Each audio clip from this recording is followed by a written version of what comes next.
It started on a Tuesday morning, the kind that already felt too long before it even began. I had been working late hours for weeks, helping my company prepare for a client audit.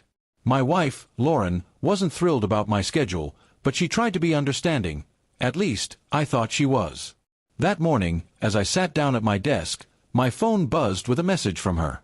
It read, "HR told me everything, LOL." I froze for a moment, unsure whether to laugh or panic. The message was so unexpected, and the LOL at the end didn't help. I immediately called her, but she didn't pick up.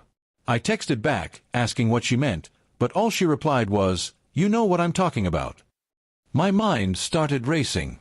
HR told her everything. Everything about what?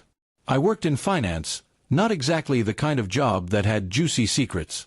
Still, I couldn't shake the uneasy feeling that something had gone terribly wrong.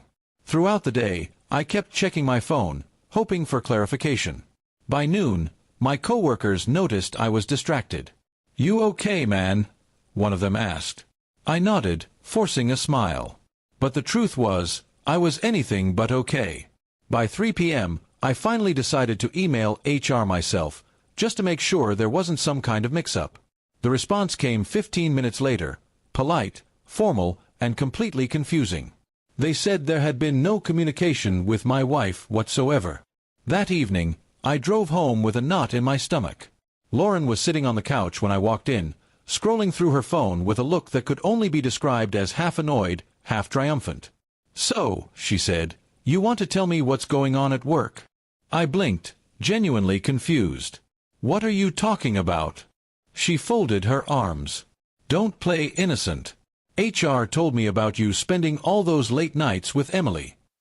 It hit me then, Emily was a project analyst I'd been paired with for the audit. We'd been working overtime, but it was all professional.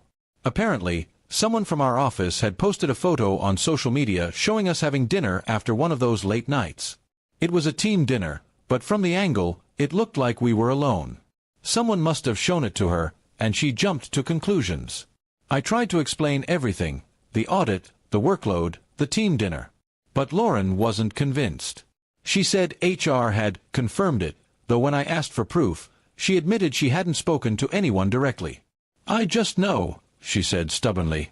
I wanted to be patient, but it hurt that she'd believe a rumor so easily. "You know me," I told her.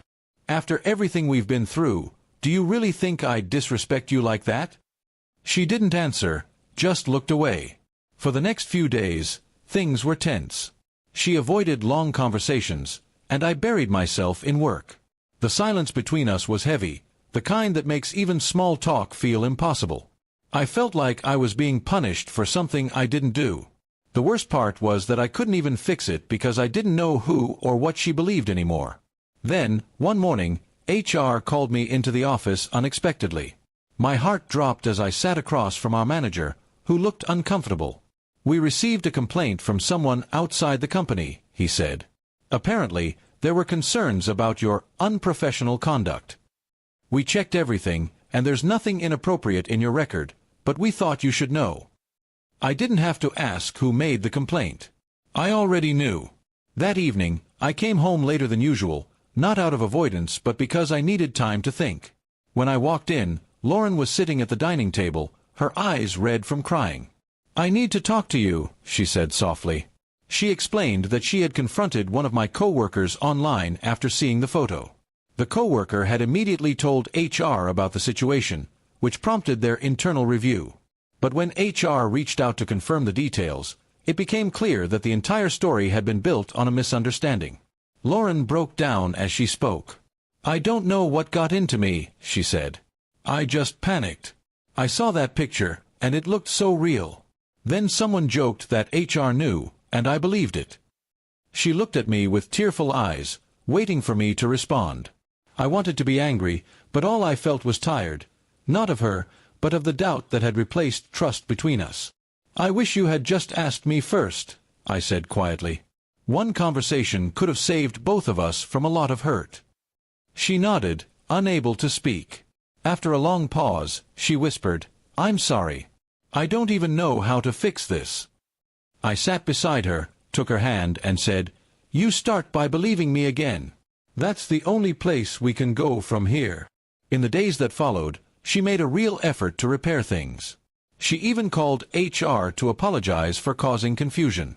They were understanding, though clearly surprised. At home, Lauren started opening up about her insecurities, how my long hours had made her feel distant, how loneliness had fueled her doubts. It wasn't easy to hear, but I listened. Because sometimes understanding comes not from defending yourself, but from hearing what the other person needed in the first place. Weeks passed, and slowly, the weight between us began to lift. Trust doesn't return overnight, but small gestures started to rebuild it. Coffee waiting for me in the morning, a text during work, a quiet dinner together without tension. We both learned that communication wasn't just about speaking, it was about the courage to listen even when it's uncomfortable. Months later, when the audit finally ended, I came home early one evening. On the counter was a small note from Lauren that read, "HR didn't tell me this, but you're still the best thing that ever happened to me." I couldn't help but laugh, not because it was funny, but because it felt like the full circle moment we both needed. That strange text she sent months earlier had nearly broken us, but what came after rebuilt us stronger. It taught us that assumptions can destroy faster than truth can repair, but love, when given patience and honesty, always finds its way back.